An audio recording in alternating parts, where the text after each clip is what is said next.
Spreadsheets are boring, but here's a deep dive for you solopreneurs. The data page is where you type in your expenses and your income. So type the dates, choose the expense, and then put the price in.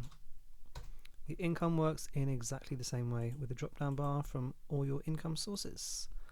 The mileage page, this is a very important expense to claim back for your business because there's a lot of money to be claimed back here.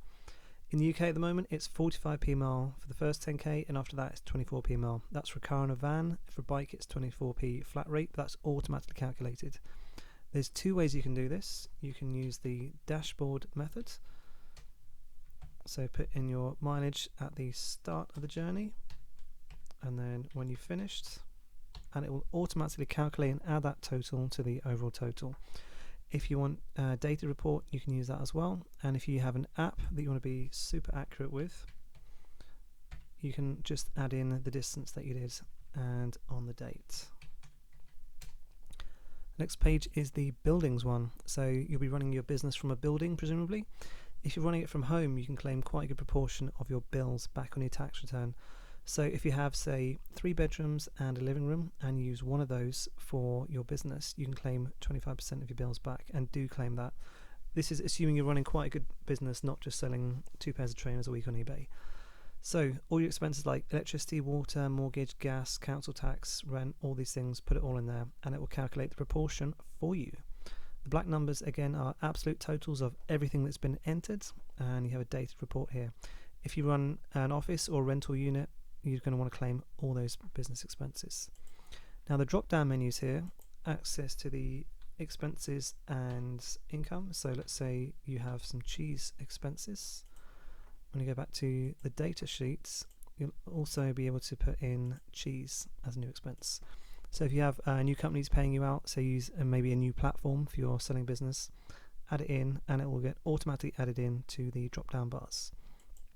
This is all fed into the totals page, and this can be filtered by year, and these graphs are automatic to the year. So this is all your income and all your expenses for those months in the year, and there's a graph here which you can break down all your expense types, and you can change that by the year, and that's automatic, and running total for the year, which is nice. And here we have a date range, so if you want specific dates to check on your expenses and then get a breakdown of that, this is what this does. And now we also have analysis pages if you really want to go deep on your income and expenses, because as a business owner you might want to check where all your money's going, or am I really spending that much on software licensing, or which platform is sending me the most money. So here we have filters and the data. So this is for 2024. So you can see this is your Boss Corp year, your Money Limited income, and your Mega Corp. And the totals are here. If you want to change to a different year, automatically populates the graphs, and you can do it by month as well. So that's February for this year, and you can see they're roughly split evenly on that one, except for that one. Okay, so if you press the red cross here, it resets the filter, and if you press this button here, you can multi-select. So there we have January and February. You can do the same for your expenses. So let's see, in 2024 we've only got income for the 5 months entered there. So let's say you want to look at the phone bill, it's those 2 months there, or if you want just phone bill for February, there it is. If we reset those,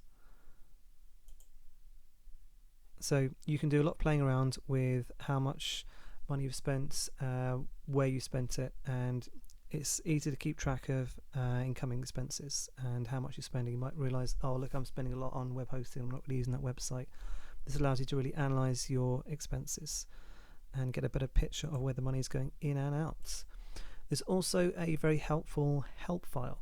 So this has all the pages you need, and these are hyperlinks back to the page. So anything you need, don't know what this means, go to the help file, find the page, and it will tell you exactly what you need to do.